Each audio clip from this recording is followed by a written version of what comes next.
Putri Delina anak Sule sudah akrab dengan Santika Fauziah. Putri Delina anak dari Sule sudah akrab dengan Santika Fauziah, tanda lampu hijau untuk ibu sambung.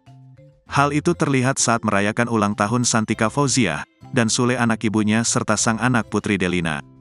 Dan untuk ulang tahun Santika Fauziah, Putri Delina juga menyampaikan doa pada kekasih ayahnya tersebut. Hal itu terlihat melalui kanal YouTube pribadi Putri Delina.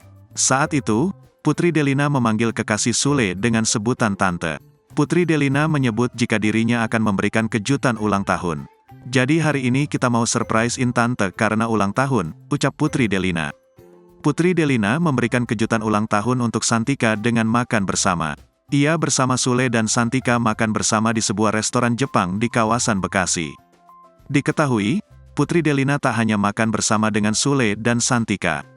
Turut hadir pula Ibunda Sule, Engkom Komara, pada momen makan bersama dalam rangka ulang tahun Santika tersebut. Di momen makan bersama tersebut, tampak Putri Delina duduk di samping Santika.